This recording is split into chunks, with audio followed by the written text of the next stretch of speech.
and welcome to Griffith Rip, the show bringing you the latest from your uni, made for students, by students. I'm your host, Emily. On this week's show, we are bringing you the juiciest in Griffith gossip and a live performance from the hottest and artists. Hey guys, this week at Griffith, a large ibis has been spotted in the QCA library, with sources saying that the bird was heard squawking while struggling to type in his laptop in the beanbag section. It was later confirmed that the bird is in fact a student of the university who was writing an essay at the time and is now pressing charges for bird discrimination. Griffith Screen Society has begun for the year with events being held all year long to bring students together. First years are excited to be able to socialise and feel a part of the university. Second years are happy to get away from uni work and relax a little, while third years are already at the bar drinking away their sorrows and won't be seen until the next social events. The Q Cafe has started increasing prices for food and drinks. Students are outraged at the increases and are demanding for the cost to be lowered. Students have already begun to rally against the early closing time of 4. With all this going on, I'm just glad there's food on campus. Well, that's all we have time for tonight, folks. Join us next week when we find out why the chicken wraps at the Q Cafe are 70% wrap and 30% chicken. I will now hand over to Matt, who is back in the studio. Hello, Maddie here. Welcome to the next part of the show, where we settle down and dive into the minds of Griffith University students by finding out who they're crushing on. We've sorted through a selection of posts from the Griffith University Crushes page to find you the best and the worst, from the lighthearted to the deeply concerning. So, let's start. We'll begin with a lighthearted post. Here we have a seemingly innocent post by a number 2221. Nothing too strange out there, a good tactic for those who are too shy to approach their crush and want it to seem vague enough that Nigel will never know who they are. A simple yet straightforward post. Hopefully the person who wrote this has now made more contact with Nigel and hasn't reclused into their hermit cave. I'm giving it a 7 out of 10.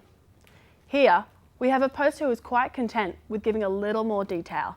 This post has given such a description that it must be so obvious to those who are outside the CTR exam.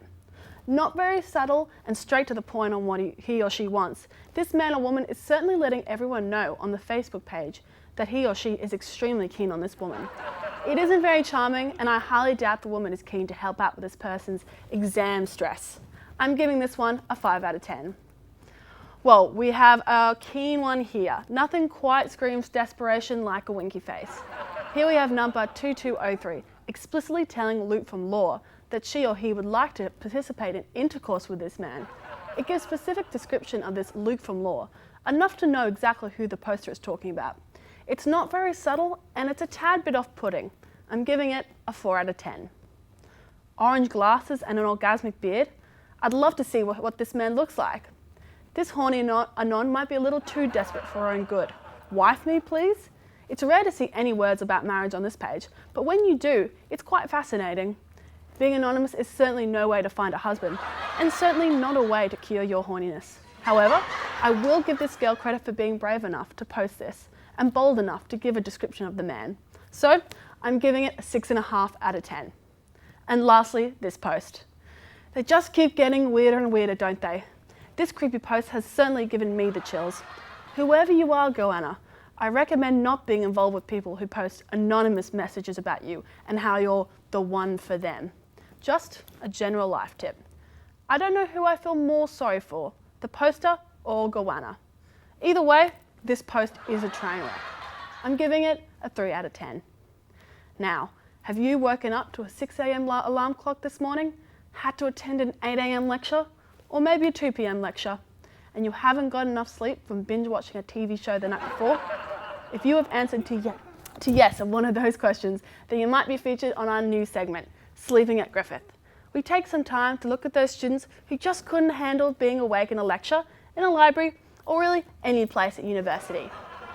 The first one is a classic sleep position for many uni students. You're trying so hard to write lecture notes.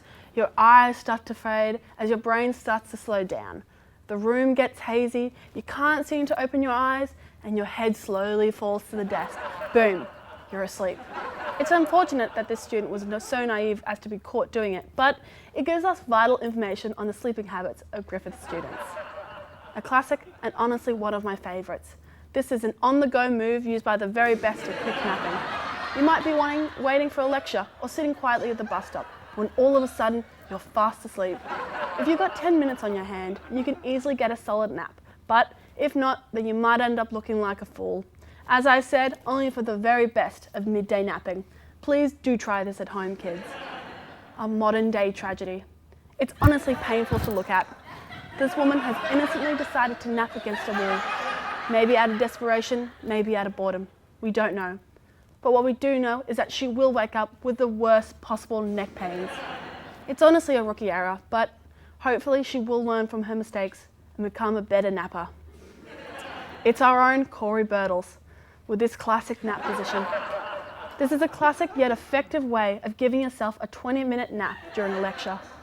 To give yourself the best possible nap, only do this move in a big lecture hall with a lot of students, as you can easily get lost in the crowd. But keep your face in the direction of the lecturer.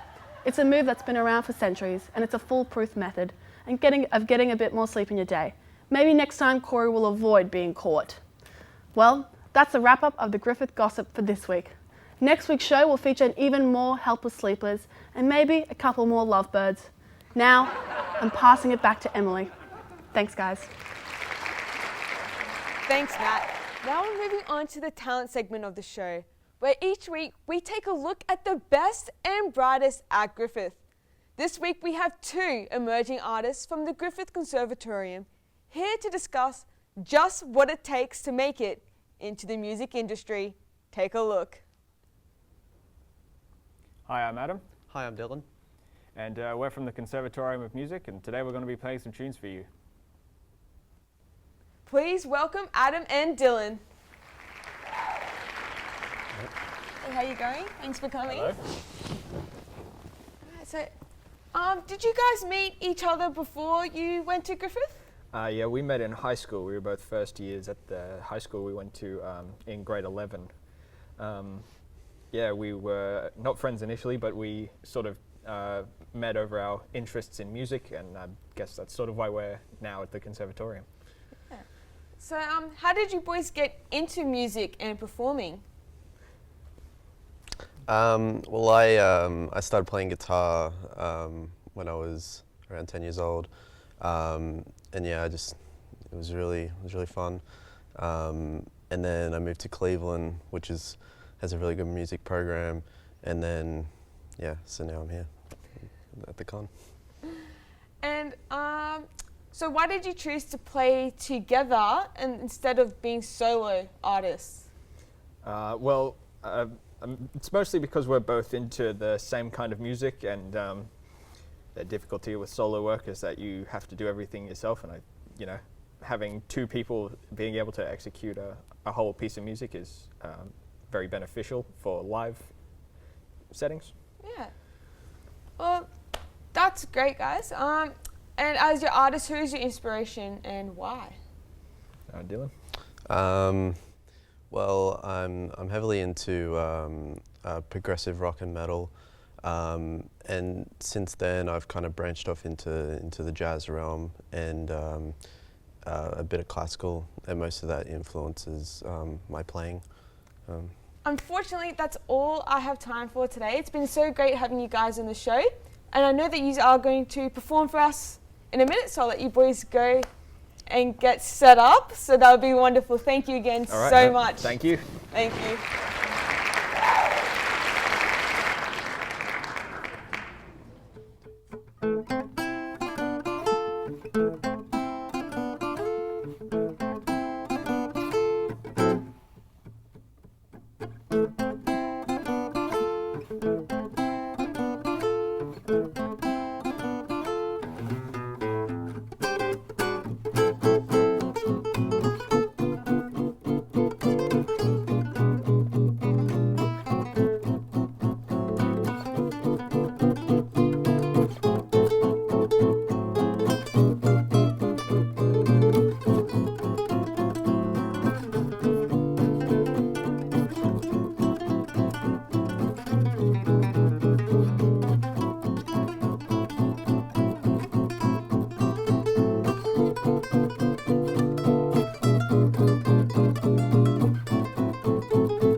Well, that's all the time we have for this week. Join us next week when we have another amazing Griffith talent joining us. And some more juicy Griffith gossip. And stay tuned, up next is Coz's Corner here on Channel 69. Thanks for joining us, see you next week. Bye.